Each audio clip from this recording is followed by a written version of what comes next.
কিছু জিনিস আপনাদের পড়তে। এখন আপনাদের হয়তোবা প্রথম চ্যাপ্টারে কিছু জিনিস যেগুলো পড়তে বলছি সেগুলো মাথার উপর দিয়ে গেছে, ঠিক না? মাথার উপর দিয়ে যাওয়ার মতো কিছুই আমি পড়তে বলি নাই আসলে, যেগুলো আপনাদের মাথার ভিতর দিয়ে যাওয়ার কথা। এখানে এইচএসসি তে পড়াশোনা করছেন, সায়েন্সে কে কে আছেন? সবাই? কেমিস্ট্রি ছিল এসএসসি তে? কেমিস্ট্রিতে কত পাইছেন কে? আপনি কত পাইছেন? আপনি?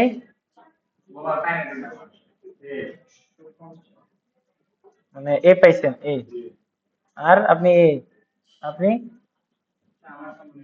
মনে নাই কি পাইছেন, ঠিক আছে। আচ্ছা, কেন এটা জিজ্ঞেস করছি এটা পরে আসতেছি, প্রথমে আগে যেটা পড়াই দিছিলাম সেটা একটু দেখি। দেখেন 1.2 চ্যাপ্টারে, হ্যাঁ, এগুলো হইতেছে রচনামূলক প্রশ্ন লেখার সময় শব্দ টব্দ খুঁজে বের করা, বাক্য পাওয়া। আপনারা তো বাক্য একটা সাথে একটা লিখতে পারেন না, এক বাক্য লেখার পরে আরেকটা বাক্য ভিতর থেকে বের হইতে অনেক সময় লাগে পরীক্ষার ভিতরে, ঠিক না? পরীক্ষার খাতায় ইংলিশ লিখতে ভালো লাগে? মুখস্থ যতটুকু করে আসেন, 10 লাইন মুখস্থ করে আসলে 4 লাইন লিখতে পারেন, নাকি মিথ্যা কথা বলতেছি? তাহলে এই জিনিসটা কি কাটায় উঠতে হবে না? আপনারা মনে করেন না যে আমি যখন ভার্সিটি ফার্স্ট ইয়ারে ছিলাম আমি আইসাই লিখে ফেলতে পারছি সব? আপনাদের মতো আমাদের অবস্থা সেম ছিল। তো এটা কাটায় উঠছে কিভাবে? 4 বছর পরে যদি এটা কাটায় উঠতে না পারেন, তার মানে ভার্সিটিতে আপনি পড়াশোনা করেন নাই। বুঝছেন কি বলছি? 4 বছর পরে কোন একটা বেসিক জিনিস পড়ার পরে যদি নর্মাল 2 4 5 লাইন লিখতে না পারেন ইংলিশে, তার মানে আপনার পড়াশোনাতে ঘাটতি ছিল। ভার্সিটিতে অন্য কিছু করছেন। কেউ অন্য কিছু করেন ভার্সিটিতে? পড়তেই তো আসেন। ভার্সিটিতে কোনো প্রেম টেম করেন? প্রেম করলে খারাপ হয়ে যায়? আচ্ছা, দেখেন এখানে কি আছে, প্রথম লাইনটা কি লেখছে, পড়তে পারেন? ইংলিশ তো পড়তে পারেন সবাই? ইংলিশ পড়তে পারেন তো ফ্রিকুয়েন্টলি? ইংলিশ পেপার পড়তে পারেন? আটকাইলে সমস্যা নেই, পড়তে তো পারেন। কি লেখছে? Sometimes it is useful to subdivide the discipline of material science and engineering into material science and materials engineering subdisciplines. এটা কি বুঝাইছে বলেন তো? ওনার নাম কি জানি, ওয়াসি। বলেন এই প্রথম লাইনটাতে কি বুঝাইছে? ইভিনিং বেচে এত কথা বলে পড়াই না, ডাইরেক্ট আসি পড়ায় শেষ 1 ঘন্টার ভিতরে। ডে বেচে অনেক ভেঙে ভেঙে আমি পড়াই। বলেন এটা মানে কি যে ম্যাটেরিয়াল সায়েন্স এন্ড ইঞ্জিনিয়ারিং যে টপ সাবজেক্টটা আছে এটাকে মাঝে মাঝে দুইটা ভাগে ভাগ করে নিলে সেটা হচ্ছে বেশি কার্যকর বা উপকারী। কারণ দুইটা জিনিসে আপনার দুইটা জিনিস সম্পর্কে ধারণা হয়। হ্যাঁ, ধরেন আমরা যে ইঞ্জিনিয়ারিং পড়তেছি, ইঞ্জিনিয়ারিং হচ্ছে কি, নর্মাল একটা অনার্সের সাবজেক্ট আর ইঞ্জিনিয়ারিং সাবজেক্টের ভিতরে পার্থক্য কি, এটা কখনো প্রশ্ন করছেন? যে আমার ইঞ্জিনিয়ার বলে, আমার আইনজীবী বলে, আমার ডাক্তার বলে, আর একজন মনে করেন বাংলায় অনার্স করছে, ইংলিশ অনার্স করছে, তার সাথে আমাদের পার্থক্য কি? ইঞ্জিনিয়ারিং জিনিসটা হচ্ছে যে এখানে আপনি ইনোভেটিভ কোনো কিছু তৈরি করবেন। যখন সমাজে কোনো প্রবলেম তৈরি হবে, সিচুয়েশন তৈরি হবে, কোনো সমস্যার তৈরি হবে, যেটার সমাধান আপনি দিতে পারবেন, তখন হচ্ছে আপনি ইঞ্জিনিয়ার। টেক্সটাইলের লোক টেক্সটাইলের সমাধান দিতে পারবে, মেকানিক্যালের লোক মেকানিক্যালের সমাধান দিতে পারবে, সিএসসির লোক সিএসসির সমাধান দিতে পারবে। এখন সমাধান দিতে পারা আবার সমাধান ঠিক করা, যে মিস্ত্রি আমরা অনেক সময় মিলাই ফেলি ইঞ্জিনিয়ারের সাথে মিস্ত্রি, টেকনিশিয়ানের সাথে ইঞ্জিনিয়ারকে মিলাই ফেলি। বুঝতে পারছেন? এটা করা যাবে না।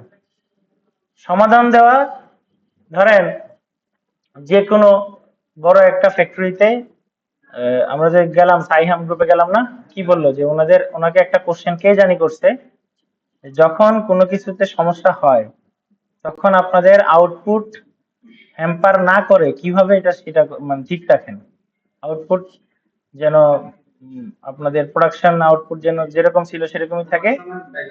হ্যাঁ, ব্যাঘাত না রেখে। তো ওইটার উত্তরটা কিন্তু আমাদের যে নাই উনি কিন্তু অনেক ডেসক্রিপটিভলি দিছে, বাট এত কঠিন ভাবে বলা মানে বলা আপনাদের মাথার উপর দিয়ে গেছে আমি জানি। জিনিসটা হচ্ছে কি, ওইখানে প্রত্যেকটা ডিভিশনের জন্য এক একজন করে লোক ঠিক করা আছে, টেকনিশিয়ান ঠিক করা আছে, ইঞ্জিনিয়ার আছে একজন। যখন টেকনিশিয়ান জিনিসটা ঠিক করতে অক্ষম হয় তখন ইঞ্জিনিয়ার ডিসিশন দেয় এটা কি চেঞ্জ করবে না এটার কি করতে হবে। বুঝতে পারছেন? হ্যাঁ, টেকনিশিয়ান এটা আর কোনো কিছু করতে পারতেছে না। হ্যাঁ, তখনই হচ্ছে ইঞ্জিনিয়ার ডিসিশন দিবে এটা কি করতে হবে। আমাদের বাংলাদেশে প্রোডাকশন সেক্টর একমাত্র টেক্সটাইলেরই আছে, বাকি কোনো জিনিসের ম্যানুফ্যাকচার হয় না, যেমন গাড়ি, হুন্ডা, তারপরে যে ফ্রিজ, এগুলো সব আইনা অ্যাসেম্বলি করে। অ্যাসেম্বলি মানে তো বুঝছেন, আইনা শুধু স্ক্রু লাগায় আমাদের মার্কেটে ছেড়ে দেয়, শেষ। ওয়ালটনের ওরা চেষ্টা করতেছে, ওয়ালটন প্রথমে অ্যাসেম্বলি ছিল, এখন হচ্ছে আস্তে আস্তে চেষ্টা করতেছে কিছু কিছু জিনিস নিজেরা তৈরি করার জন্য, কোয়ালিটি ভালো না হইলেও মোটামুটি ভালোই বলা চলে। তো তার মানে প্রোডাকশন লাইন যেহেতু নাই, এই জন্য আমাদের দেশে ইঞ্জিনিয়ারদের কদর একটু কম। এই জন্য ইঞ্জিনিয়াররা গ্রাজুয়েশন শেষে বাইরে যাওয়ার জন্য বেশি, টেক্সটাইল ইঞ্জিনিয়ার বাদে বাকিরা বাইরে যাওয়ার জন্য বেশি আগ্রহী থাকে। বুঝতে পারছেন? তাহলে এখানে আমাদের বলছে material science and material engineering এ দুইটা ভাগ করে যদি নিতে পারি তাহলে হচ্ছে সুবিধা।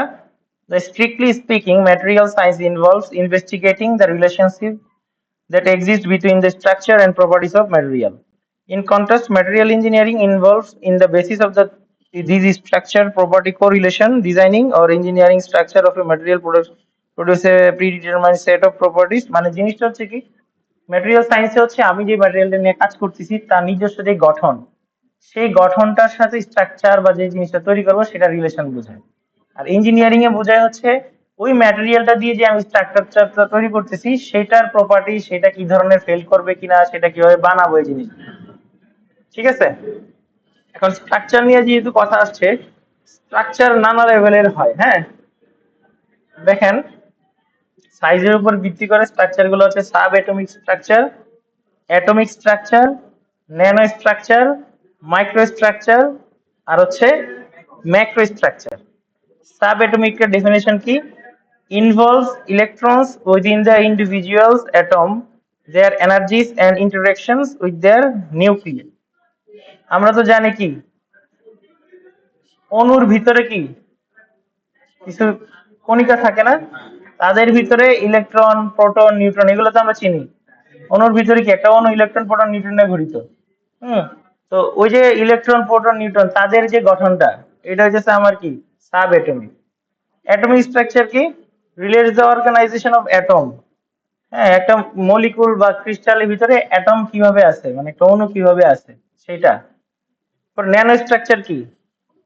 Deals with aggregates of atom that from particles that have nanoscales dimensions less than 100 nanometer. কি বুঝাইছে বলেন তো? এটার ভিতরে কি একাধিক অ্যাটম হইতে পারে, অথবা অ্যাটমের এগ্রিগেট মানে একটা এক গুচ্ছ অ্যাটম হইতে পারে। 100 ন্যানোমিটারের চেয়ে ছোট এক গুচ্ছ অ্যাটম নিয়ে যে ধরনের স্ট্রাকচার সেটা বুঝেছি। মাইক্রো স্ট্রাকচারস হচ্ছে those structural elements that are subjected to direct observation using some type of microscope, যেগুলো আমরা কি মাইক্রোস্কোপে দেখি সেই ধরনের স্ট্রাকচার গুলো হচ্ছে মাইক্রো স্ট্রাকচার। আর ম্যাক্রো স্ট্রাকচার কি? Structural element that may be viewed with the naked I, মানে আমরা এই যে দাঁড়ায় আছি চোখে যা দেখতেছি সেগুলোই হচ্ছে ম্যাক্রো স্ট্রাকচার। পরীক্ষায় যদি আসে অবশ্যই এই জিনিসগুলো লিখতে হবে, কোনটা কোন স্ট্রাকচার ডেফিনেশন সহ। দেখেন, এই যে ম্যাটেরিয়ালস গুলার বিভিন্ন ধরনের প্রপার্টিজ আছে। কি কি প্রপার্টিজ আছে আজকাল লেখাগুলো পড়বেন, পরীক্ষার সময় তো জিনিসগুলো পড়াই লিখতে হবে, আন্তাজিতে লিখতে পারবেন। মেকানিক্যাল প্রপার্টিজ জিনিসগুলো কি? Relate deformation to an applied load or force. Examples include elastic modulus মানে stiffness, strength, resistance to fracture. মানে কি? মানে হচ্ছে ধরেন একটা ম্যাটেরিয়ালস এর উপর আমি যে এখন এই যে দাঁড়ায় আছি এই জায়গায়, হ্যাঁ, এই ছাদের উপর, এই ছাদের উপর যে আমি ফোর্স দিচ্ছি, আমার ওজন মনে করেন 100 কেজি। ঠিক আছে? এখন আমার জায়গায় ঠিক একই জায়গায় 200 কেজি রাখলাম, 300 কেজি রাখলাম, 400 কেজি রাখলাম, 500 কেজি রাখলাম, ভাঙতেছে না, ভাঙতেছে না, ঠিক না? সেম জায়গায়, পুরো জায়গায় না কিন্তু সেম জায়গায়। কিন্তু একটা পর্যায়ে এমন যাবে যে ওজনটা রাখার কারণে দেখবেন নিচতলায় গেলে দেখবেন যে নিচের ছাদটাতে আস্তে আস্তে ফাটল হচ্ছে। ঠিক আছে? তো এখন কিছুক্ষণ পর্যন্ত ফাটল হবে, আস্তে আস্তে ফাটলটা বাড়বে, তারপর কি ঠাস করে নিচে ভেঙে পড়ে যাবে। ঠিক না? তো এই জিনিসগুলো যে এই প্রপার্টি গুলো হচ্ছে মেকানিক্যাল প্রপার্টি।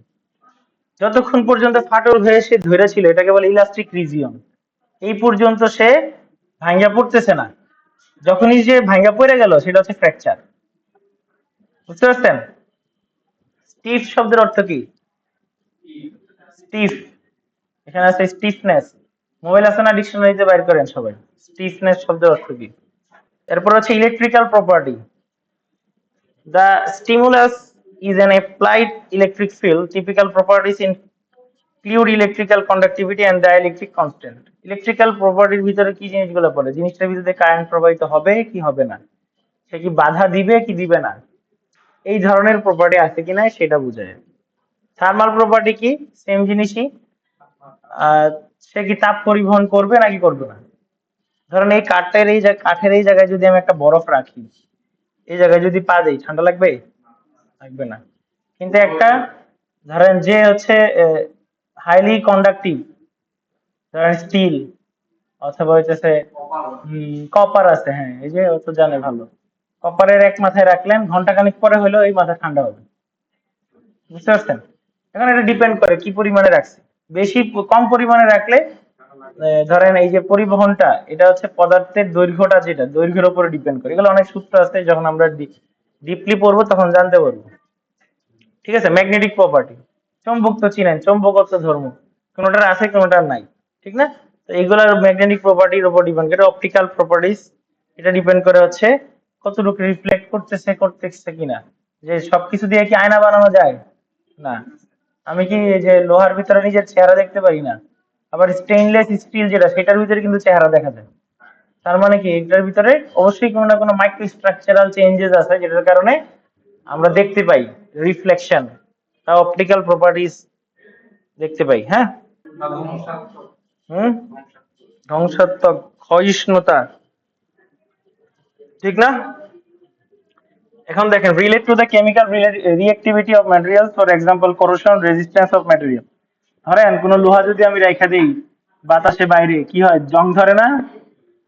এরপর আস্তে আস্তে কি হয়? ক্ষয় হয়, মরিচা পড়ে, ঠিক না? মরিচা পড়তে পড়তে তো সে আস্তে আস্তে আগের মতো আর শক্তিটা থাকে না, তার দৃঢ়তা, স্টিফনেসটা আর আগের মতো থাকে না। তো এটা এখন যদি একটা কাঠ রাখি সেটাতে কি মরিচা পড়ে? সেটা কি হয়? ঘুনে খায় ফেলে। তার মানে এক একটা ম্যাটেরিয়ালের ক্ষয় হওয়ার পদ্ধতি এক এক রকম। এই বৈশিষ্ট্যগুলো আছে ডেরিভেটিভ প্রপার্টি। বুঝতে পারছি? এখানে একটা ছবি আছে দেখেন, ইংলিশ লেখার উপরে তিনটা গোল গোল জিনিস, একটা দিয়ে লেখা দেখা যাচ্ছে, আরেকটা দিয়ে ঝাপসা দেখা যাচ্ছে, আরেকটা দিয়ে দেখা যাচ্ছে না। ঠিক আছে? এটা দিয়ে কি বুঝাইছে জানেন? এই যে অপটিক্যাল যে ক্যারেক্টারিস্টিক সেটা বুঝাইছে। সেম ম্যাটেরিয়ালেরই স্ট্রাকচারের চেঞ্জের কারণে একটা দিয়ে আমরা কি লেখা বড় দেখি, বা এই যে চশমা দিয়ে দেখি, আবার ওইটারে যদি একটু ঘষা দিই এটা ঝাপসা হয়ে যায়, ওর উপর রং করে দিলে আর দেখাই যায় না। তার মানে অপটিক্যাল প্রপার্টি গুলাও ডিপেন্ড করে ওই ম্যাটেরিয়ালস এর মাইক্রো স্ট্রাকচারের উপর। বুঝতে পারছি না?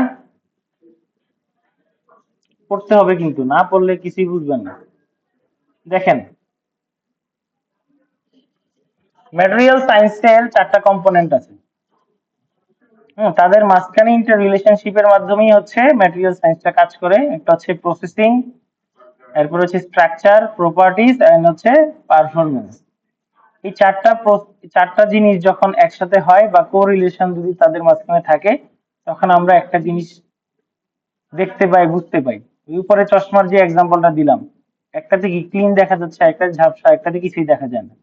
এখন এখানে ধরেন সেম স্ট্রাকচারের ম্যাটেরিয়াল, কিন্তু তারা আমি প্রসেস করছি অন্যভাবে, তাহলে বৈশিষ্ট্য চেঞ্জ হয়ে যাবে। এখন তার প্রপার্টিজও চেঞ্জ হয়ে যাবে সাথে সাথে।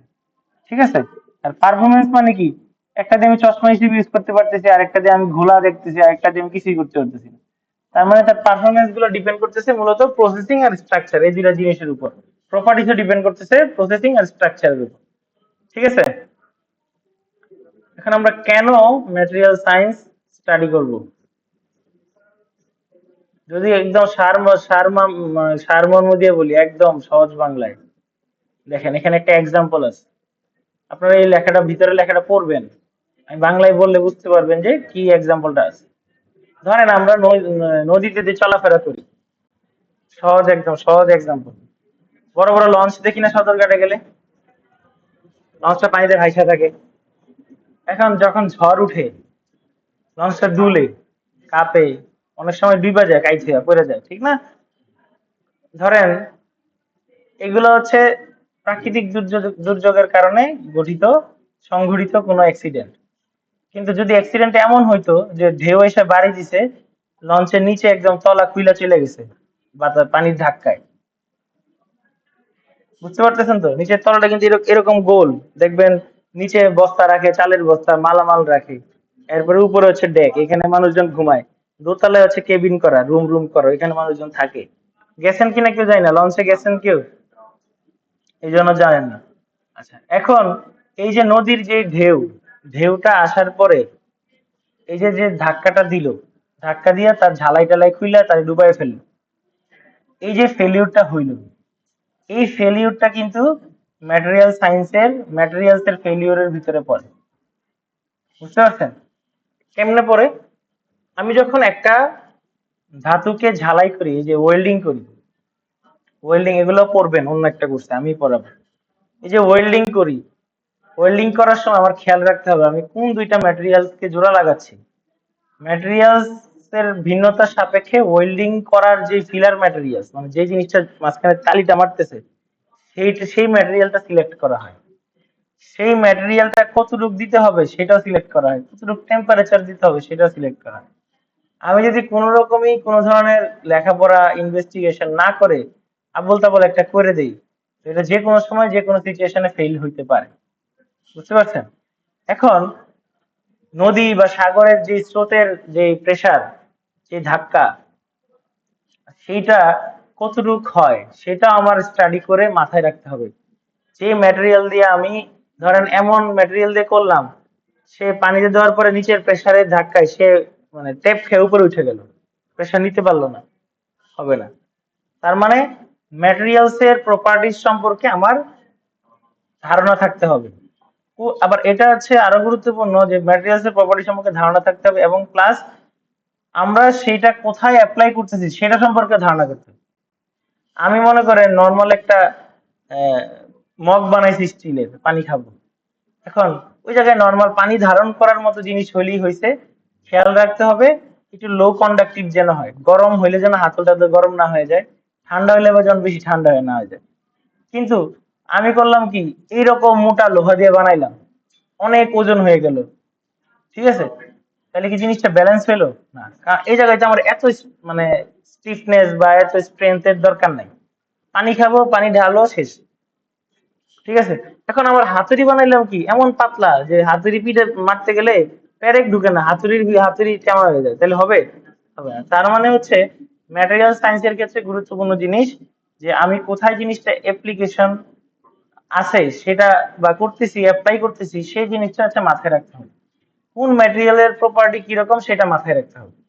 বুঝতে পারছেন?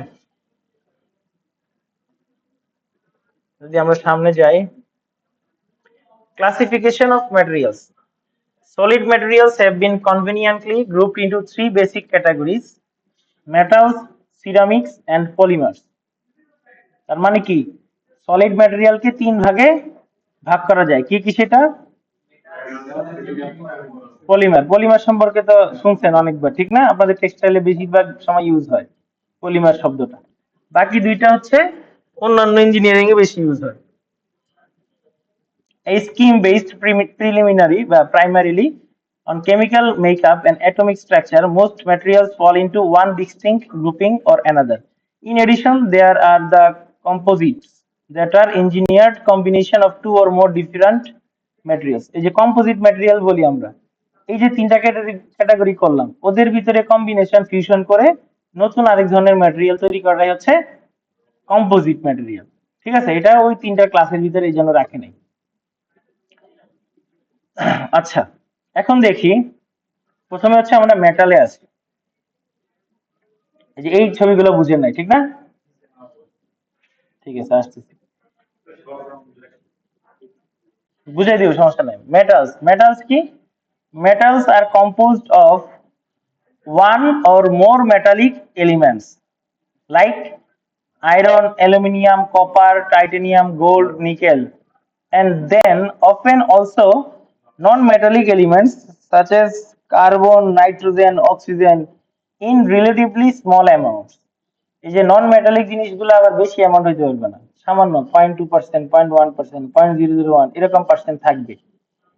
Atoms in metal and their alloys are arranged in a very orderly manner as discussed in chapter 3. Chapter 3 তে আমরা এগুলো পড়বো, আমরা চ্যাপ্টার 2 পড়বো না, আমরা সরাসরি 3 তে চলে যাব। চ্যাপ্টার 2 হচ্ছে এইচএসসি এর পড়া। এইচএসসি তে পর্যায় সারণী একটা চ্যাপ্টার ছিল না, যেটার ভিতরে কি মৌলের হচ্ছে পর্যায়বৃত্ত ধর্ম পড়ছিলেন মনে আছে? তখন গুরুত্ব দেন নাই যে কি পড়াইতেছে, আরে আণবিক নাম্বার হ্যান ত্যান এই সেই। এখন হচ্ছে ওই চ্যাপ্টারটা পড়া যাবে না ইঞ্জিনিয়ারিং এ। ইন্টারে যেহেতু জানেন, তার মানে আমি ধরে নিচ্ছি আপনারা জানেন। যে জিনিসগুলো জানেন না একটু পড়ে নিয়ে নেবেন ইন্টারের বই, বা এই বইতেও হালকা পাতলা আছে ধারণা দেওয়া। মূলত হচ্ছে আণবিক আণবিক সংখ্যা, কিভাবে অরবিটাল গঠন হয়, কিভাবে হচ্ছে তাদের অণু পরমাণু বা অ্যাটম গঠিত হয়, এই জিনিসগুলা থাকে। হ্যাঁ, তারপর হচ্ছে পারমাণবিক সংখ্যার যে বিন্যাস, তারপরে হচ্ছে আপনার আহ, আণবিক ধর্মগুলা, এই জিনিসগুলো। ঠিক আছে, তো এগুলা রিপিট করার মতো সময় আমরা পাবো না, কারণ আমাদের অনেক বড় টপিক এটা। তার মানে কি বলছে যে মেটালের ভিতরে অ্যাটম গুলা অনেক অর্ডারলি ম্যানারে থাকে, মানে অনেক সুসজ্জিত অবস্থায় থাকে। and are relatively dense in comparison, মানে একটু ঘন অবস্থায় থাকে কাদের তুলনায়? সিরামিক্স আর পলিমারের তুলনায়। with regard to mechanical characteristics these material are relatively stiff. কি বলছে যে মেকানিক্যাল ক্যারেক্টারিস্টিক যদি বিবেচনা করি তাহলে হচ্ছে এরা হচ্ছে খুবই স্টিফ। এখন এই গ্রাফটার দিকে আমরা তাকাই, দেখেন এখানে 4টা বক্স আছে, একটাতে মেটাল লেখা, সিরামিক লেখা, পলিমার লেখা আর কম্পোজিট লেখা। ঠিক আছে, এখন এই গ্রাফটা তার মানে কি সবগুলা ম্যাটেরিয়ালকে রাখছে কোনো কিছু একটা তো বোঝানোর জন্য। আমরা বাম পাশে যাই, এই যে বাম পাশে যদি দেখি, এখানে কি দেখতেছি? বাম পাশে দেখতেছি ডেনসিটি গ্রাম পার সেন্টিমিটার কিউব। এটা কিসের? লগারিথমিক অবস্থায় আছে। লগ মানে কি? লগ, লগ চিনেন?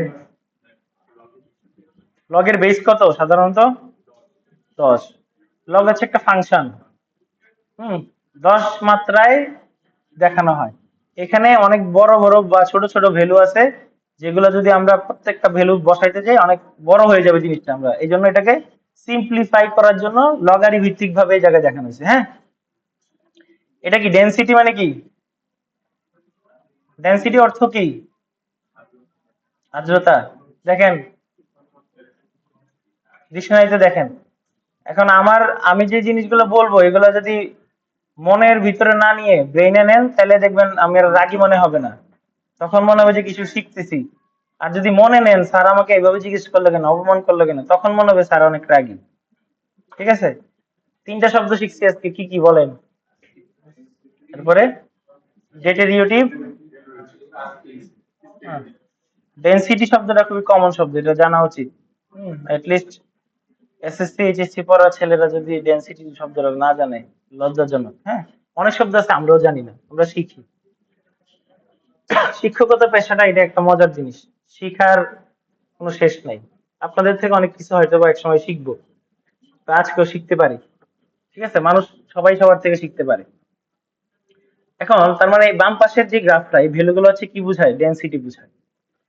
এখন দেখেন মেটালস এর বক্সটা, এই বাম পাশে বরাবর যে ভ্যালু গুলো এগুলো হচ্ছে এগুলো ডেনসিটি বুঝাইছে।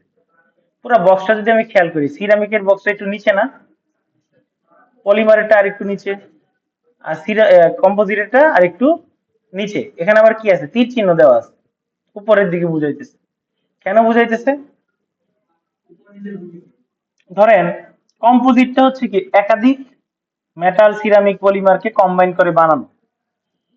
যখন আমার যেটার জন্য দরকার, যেই বৈশিষ্ট্যটা দরকার কম্পোজিটে, সেই বৈশিষ্ট্যটা আনা যায়। হ্যাঁ, এই যে আপনাদের ক্লাস নেওয়ার পরে আমি একটা সফটওয়্যারে কম্পোজিট আঁকবো, আঁকে ওইখানে কিছু এক্সপেরিমেন্ট করবো, মানে শেখার জন্য, নিজের জন্য। হ্যাঁ, কি হয় কম্পোজিটে? কি হয়, ধরেন আমি একটু সিলভার বা কপার নিলাম, কপারের সাথে একটু পলিমার মিক্স করে একটা একটা লেয়ার বানাইলাম। নর্মাল পলিমার অথবা কপারের যে লেয়ারটা, ওইটার চেয়ে কম্পোজিটের বৈশিষ্ট্যগুলো আর একটু বেটার হবে।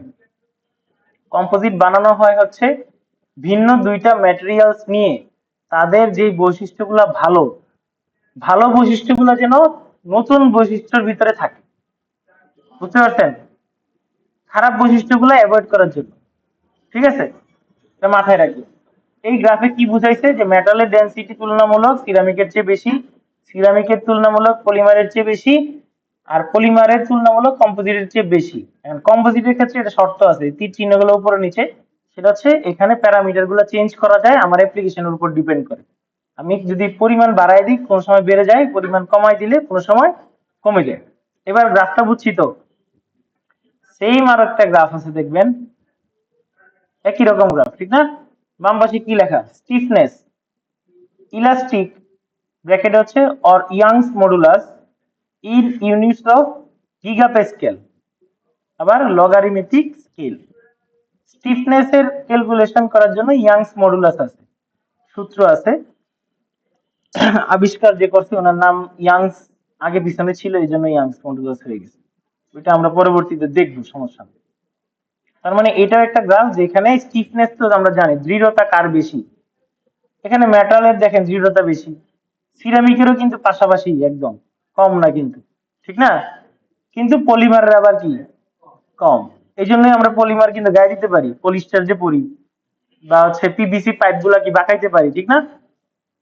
এই জিনিসগুলো, ওই যে পানির বোতল, পেট বোতল বলে না, এগুলো কিন্তু পলিমার দিয়ে তৈরি, পলিথিন, এগুলো কিন্তু পলিমার, ঠিক আছে? তার মানে এরকম দেখে তো ইউজ করতে পারছি বিভিন্ন শেপে, তার মানে দৃঢ়তা একটু কম। কম্পোজিটের আবার দেখছেন এখানে পলিমারের চেয়ে বেশি, আবার তীর চিহ্ন কিন্তু উপরে দেখাচ্ছে, তার মানে মেটালের চেয়ে কোনো কোনো ক্ষেত্রে বেশি চলে যাবে সে, যদি আমি অ্যাপ্লিকেশন ওইভাবে করি। এরপরে আসি আমরা সিরামিক্সে যাই। সিরামিক্স আর compounds between metallic and non metallic elements. Metal আর নন মেটালের মাঝামাঝি একটা এলিমেন্ট হচ্ছে কি ceramics. There are most frequently oxides, nitrides and carbides. এর মানে কি সিলিকন ডাইঅক্সাইড, তারপরে যে সিলিকন নাইট্রেট, অ্যালুমিনিয়াম অক্সাইড বা অ্যালুমিনা, যে জিনিসগুলো খনিজ অবস্থায় পাওয়া যায়, এই জিনিসগুলাই কি সাধারণত সিরামিক্স। সিরামিকের প্লেট দেখেন না, আগের গেস্টরা আসলে খুব আদর সমাদর যে বাপ মারা ট্রাই করে সিরামিকের প্লেট, ঠিক না? সিরামিক কি ঠাস করে ফালাইলে কিন্তু শেষ, শৌখিন জিনিস অনেক। এখন আস্তে আস্তে মানুষ আবার কম্পোজিটে চলে গেছে, ম্যাক্সিমাম জিনিস এখন কম্পোজিট হয়ে গেছে। আচ্ছা আচ্ছা, what some refer to as traditional ceramic, those composed by clay minerals as well as cement and glass. Cement and glass ও কিন্তু ceramics এর আন্ডারে পড়ে। With regard to me, uh, chemical behavior, ceramic materials are relatively stiff and strong. সিরামিক্সটা কি অনেক স্টিফ এবং strong, but তাদের ভিতরে elasticity নেই। ইলাস্ট্রিসিটি বলতে কি বোঝেন জানেন? এই যে হুম, মানে মেটাল কি করে ভাঙ্গার আগে বেঁকে যায়, কিন্তু সিরামিক্স ভাঙ্গার আগে বেঁকে না, ডাইরেক্ট ভেঙে যায়, ঠিক না? ধরেন একটা রড আপনি ভাঙতে পারবেন, এরকম এরকম এরকম এরকম করলে কিন্তু সে ভাঙবে, ঠিক না? নর্মালি গুণা তার আপনি এরকম পেঁচায় পেঁচায় পেঁচায় পরে কিন্তু ছিঁড়া যায়, ডাইরেক্ট শিখতে পারেন না। কিন্তু সিরামিক হচ্ছে কি দিবেন টাস করে ভেঙে যাবে। তার মানে কি তার মাঝখানে ইলাস্ট্রিসিটিটা নাই। এখন তো বুঝতেছেন ইঞ্জিনিয়ারিং পড়ার মজা কি জানেন? যে এই জিনিসগুলো পড়তেছি, এই জিনিসগুলো আছে পৃথিবীতে, আমরা দেখতেছি চোখে মুখে নাকি। হ্যাঁ, আগে বুঝতেন না জিনিসগুলো, এখন দেখবেন আপনি, এখন কিন্তু আজকে এই ক্লাস করে বুঝতে পারবেন, মাটির দিকে তাকাইলে এরা সিলিকন ডাইঅক্সাইড। এই যদি রডের দিকে তাকান, ফ্যানের দিকে তাকান, স্টিলের দিকে তাকান, হ্যাঁ এটা হচ্ছে মেটাল মেটাল। বাসায় গিয়ে কাঁচের গ্লাসটা নিয়ে বলবেন যেটা সিরামিক। কাঁচ কাঁচ তো সিরামিকই, সিলিকন না? সিলিকন, কাঁচের মেইন উপাদান কি? সিলিকন, ঠিক আছে? তার মানে আপনার ভিতরে এই জিনিসটা জাগ্রত করাই হচ্ছে এই কোর্সের কাজ, কোনো কিছু শিখানো না। কারণ এটা পরে আপনি ম্যাটেরিয়াল ইঞ্জিনিয়ারিং হয়ে যেতে পারবেন না, ম্যাটেরিয়াল সায়েন্সে আমি ধরেন এই এক এক সেমিস্টারে একটা সাবজেক্ট পড়ে আপনি ম্যাটেরিয়াল সায়েন্সের বিশারদ হইতে পারবেন না। বেসিক তথ্যটা বা বেসিক জ্ঞানটা আছে কিনা সেটা জাগ্রত করাই হচ্ছে এই ধরনের কোর্সের কাজ, ঠিক আছে? তাহলে এখানে একটা গ্রাফ আছে, আমরা যদি দেখি রেজিস্ট্যান্স টু ফ্র্যাকচার। এই যে মেটাল কি বললাম, মেটালের ক্ষেত্রে অনেক হাই, সহজে ভাঙতে চায় না, ফ্র্যাকচার হইতে চায় না। সিরামিকের ক্ষেত্রে ভ্যালুটা অনেক লো। ধরেন একটা কাঁচের বাটি এখান থেকে ফালাইলে, আল্লাহর নাম লয়ে ফালাই দিলাম, আল্লাহ যদি বাঁচায় তাহলে ভাঙবে না, হবে এরকম? একদম গুড়া চুরমুচুর হয়ে যাবে। কিন্তু একটা মগ ফলান স্টিলের শব্দ হইব, কিন্তু সে ট্যাপ করে যাবে কিন্তু সে ভাঙবে না। তার মানে কি, তার ফ্র্যাকচার হওয়ার রেজিস্ট্যান্স ক্ষমতা বেশি, আর সিরামিকের কম, পলিমারের এদেরও কম। ঠিক আছে। আচ্ছা, এরপরে আমরা যাই পলিমারে। যাই পলিমার কি, include the familiar plastic, rubber materials, many of them are organic compounds that are chemically based on carbon, hydrogen and other nanomaterial elements. Huh. Furthermore, they have very large molecular structure, often chain-like in nature, that often have a backbone of carbon atoms.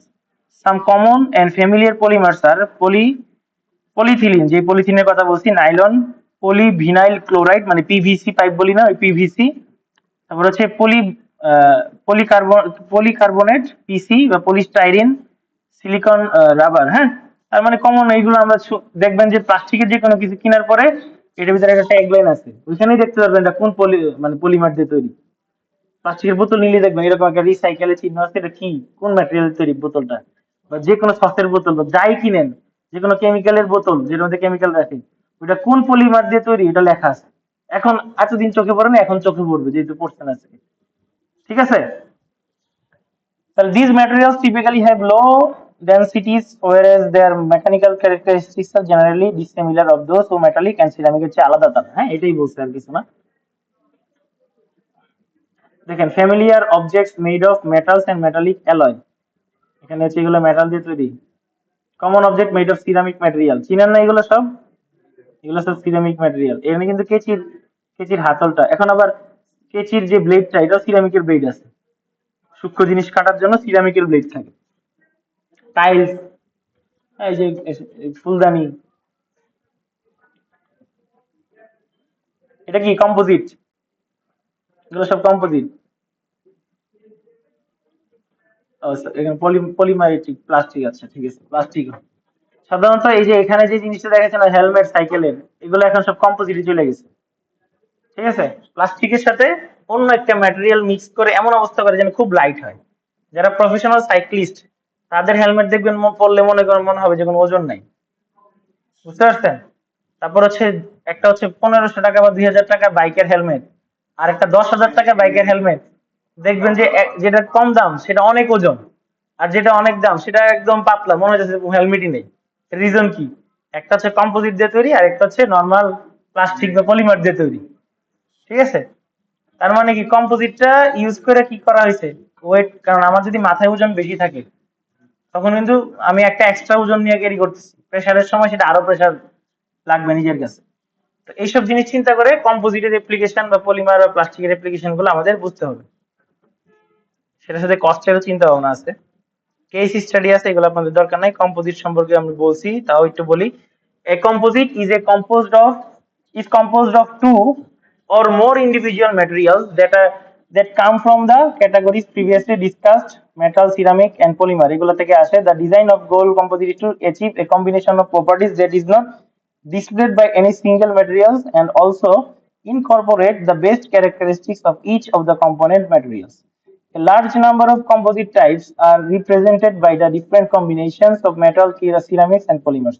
Furthermore, some naturally occurring materials are composite, for example, wood, bone. However, most of those we consider in our discussion are synthetic or human-made composite. Natural দুটো কম্পোজিটের নাম এখানে আসছে, একটা হচ্ছে কাঠ আর একটা হচ্ছে হাড্ডি। ঠিক আছে, আল্লাহ আমাদের ভিতরেই দিয়ে দিছে। হ্যাঁ, কম্পোজিট ম্যাটেরিয়াল। কম্পোজিট ম্যাটেরিয়াল তৈরি করার মূল উদ্দেশ্য কি, কে বলতে পারবেন? বলছি, কয়েকবারই বলছি। হ্যাঁ, অনেকটা হয়ে গেছে। ধরেন কম্পোজিট মানে হচ্ছে দুই বা ততোধিক ম্যাটেরিয়ালের সমন্বয়, ঠিক না? সমন্বয় করে আমার লাভ কি? এমন ভাবে সমন্বয় করতে হবে, ওই যে দুই বা ততোধিক ম্যাটেরিয়ালকে যে আমি ভিতরে আনলাম, তাদের গুরুত্বপূর্ণ বৈশিষ্ট্যগুলো প্রকাশ পাবে, কিন্তু তাদের উইক বৈশিষ্ট্যগুলো প্রকাশ পাবে না। মানে এমন একটা নতুন ম্যাটেরিয়াল আমি তৈরি করব যেটা হচ্ছে নতুন বৈশিষ্ট্যগুলো নিয়ে আসবে। ওদের ভালো ভালো গুণ নিয়ে গঠিত হবে, খারাপ গুলো আমি নেগলেক্ট করতে পারবো। ঠিক আছে, সামনে আমরা কম্পোজিট নিয়ে আরো পড়বো, সমস্যা নাই। গ্রাফটা আর কি, গ্রাফ দরকার নাই, জাস্ট বোঝার জন্য কোন জায়গায় কি কার স্টিফনেস, ইলাস্টিক মডুলাসের দেওয়া দেওয়া আছে, মেটালের কোন জায়গায়, ন্যাচারাল ম্যাটেরিয়ালের কোন জায়গায়, মানে সবগুলো ম্যাটেরিয়ালেরই মানে ডাটা গুলা দেওয়া আছে। হ্যাঁ, কিছু জিনিস আছে হচ্ছে অ্যাডভান্সড ম্যাটেরিয়ালস, এর মাঝখানে আছে সেমিকন্ডাক্টর, বায়োম্যাটেরিয়ালস, স্মার্ট ম্যাটেরিয়ালস, হ্যাঁ, তারপর হচ্ছে ন্যানো ম্যাটেরিয়ালস। আপনাদের হচ্ছে আমি একটা প্রেজেন্টেশন নিব, এখানে এই যে অ্যাডভান্স ম্যাটেরিয়ালের এক একটা টপিক নিয়ে এক একজন প্রেজেন্টেশন দিতে হবে। এখানে দেখেন কি কি নাম আছে, 1.5 এর থেকে শুরু 1.6, ঠিক আছে? সেমিকন্ডাক্টর, বায়োম্যাটেরিয়ালস, স্মার্ট ম্যাটেরিয়ালস, বইয়ের এতটুক না, ইন্টারনেট ঘাটবেন, স্লাইড বানাবেন, প্রেজেন্টেশন দিবেন। এখান থেকে আমি জিজ্ঞেস করবো প্রশ্ন। তারপর হচ্ছে মডার্ন ম্যাটেরিয়ালস পড়বেন, এখানে এটা আমাদের পড়ছে। কি ভয় পেয়ে গেছেন নাকি সব? প্রেজেন্টেশন দেওয়া শিখতে হবে। ইঞ্জিনিয়ারদের মেইন জিনিস হচ্ছে প্রেজেন্টেশন। প্রেজেন্টেশন মানে হচ্ছে বক বক করে বোঝানো। আমি যা কাজ করতেছি সেটা যদি বুঝাইতে না পারি তাহলে লাভ নাই। অনেক ছেলে পেলে আছে অনেক ভালো জানে, কিন্তু অপোজিটে যে আছে তারা বুঝাইতে পারে না। ওই দিন যে গেলাম, ওই যে বাহার সাহেব, উনি তিনটা ইউনিটের হেড। কেন হয়েছে? উনি ওই যে বক বক করে কথাটা বুঝাইতে পারে, এই কারণে এক্সপ্লেন করতে পারে সবকিছু। কারণ আপনি জানেন কিন্তু এক্সপ্লেনটা ঠিক মতো করতে পারেন না, আপনার প্রমোশন এই পর্যন্ত হবে না, সারা জীবন নিচেই থেকে যাবেন। ঠিক আছে? তার মানে চাকরির জন্য এই প্রেজেন্টেশন কনফিডেন্স, ভাইবার কনফিডেন্সটা খুবই গুরুত্বপূর্ণ। তাইলে আমি আজকে ক্লাস শেষে আপনাদেরকে জানাই দিব, 4-5টা টপিক দিব। হ্যাঁ, এই যে এখানে যে টপিকগুলো আছে আমি লেখা দিব। কে কোন টপিক নেবেন সেটা হইতেছে কমেন্টে জানাবেন, ওইটার উপর প্রেজেন্টেশন হবে। আইডি, নাম, আর হচ্ছে প্রেজেন্টেশনের টপিক। আমার পোস্টের যেই পোস্টটা করবো ওই পোস্টের কমেন্টে জানাবেন। এমন যদি হয় যে একই জিনিস সবাই মিলে যেতেছে, সবাই একটাই নিতেছেন, ওটা আমি আবার চেঞ্জ করে দিব, তখন হচ্ছে লাগবে প্যাচ। তার মানে নিজেরা হচ্ছে ডিসকাস করে যে ভাই তুই এটা নে, আমি তাহলে আরেকটা নিতেছি। আমি যেটা দিব তখন তারপরে কি স্লাইড বানানো শিখতে হবে। একটা স্লাইড থাকবে যেটাতে হচ্ছে আপনার কি থাকবে, প্রেজেন্টেশনের টপিক, আপনার নাম, আপনার ডিটেলস। পরের স্লাইডে হচ্ছে আপনার কন্টেন্টস, কি কি আপনি প্রেজেন্ট করতেছেন। পরের স্লাইডে হচ্ছে ওই কন্টেন্টস এর প্রথম পয়েন্ট, ইন্ট্রোডাকশন, ওই জিনিস সম্পর্কে, এটার সম্পর্কে একটু বিস্তারিত, তারপরে কনক্লুশন। হ্যাঁ, এই রিলেটেড টিউটোরিয়াল যদি ইউটিউবে থাকে আমি ওই পোস্টের নিচে দিয়ে দিব যে কিভাবে স্লাইড বানাইতে হয়। ঠিক আছে? প্রেজেন্টেশন দিছে নাকি? কে নিছে প্রেজেন্টেশন? আচ্ছা, তাহলে তো বেশি কষ্ট হওয়ার কথা না। ঠিক আছে, আমি পোস্ট দিয়ে দিব। এবং এই চ্যাপ্টারে এখান থেকে 2টা কোশ্চেন আসার মতো চ্যাপ্টার। হ্যাঁ, তার মানে এখান থেকে মিনিমাম একটা কোশ্চেন তো আসবেই মিডে। একটা যদি মিডে আসে, তবে এখানে ফ্যাক্ট আছে, এটার ডে বেচেও আছে আমি নিচ্ছি, আবার ইভিনিং এও আছে। যদি একটা কোশ্চেন ডেতে আসে এই চ্যাপ্টারে, তাহলে আরেকটা কোশ্চেন আসবে কি ইভিনিং এ। একই রকম কোশ্চেন হবে না, ওই মজা নাই যে দুই জায়গায় সেম কোশ্চেনে পরীক্ষা দিবে। তুলনামূলক ডে বেচের প্রশ্ন একটু কঠিনই হয়, আর তুলনামূলক ডে বেচের রেজাল্ট আমি ভালো দেই, ইভিনিং এ ভালো দেই না, কারণ প্রশ্ন কঠিন করি, পড়ায়ও বেশি বেশি, অবশ্যই ভালোই তো দিব। ঠিক না? ব্যালেন্সটা ওইভাবেই রাখি। ঠিক আছে, বুঝতে পারছেন? ইভিনিং এ এই জিনিসটা কিভাবে পড়াইতাম জানেন? আসতাম, বইটই দেখাইতাম না, কিছুক্ষণ লেকচার দিতাম, বলে দিতাম 1-2, 1.2, 1.3, 1.5, 1.6 থেকে এতটুকু পড়াইছি, শেষ। কারণ 1 ঘন্টায় তো এটা সম্ভব না। 1 ঘন্টা মানে হচ্ছে 30-35 মিনিট, বাকি জিনিস তো এমনি নষ্ট হয়, সময় নষ্ট হয়। বুঝতে পারছি? ক্লিয়ার হয়েছে? এরপরে চ্যাপ্টার আমরা নাম্বার 3 পড়বো। এরপরের দিন আমরা কি পড়বো? নাম্বার 3। আজকে কি কি পড়ছি? 1.2 লেখা দিছিলাম যে, মনে আছে?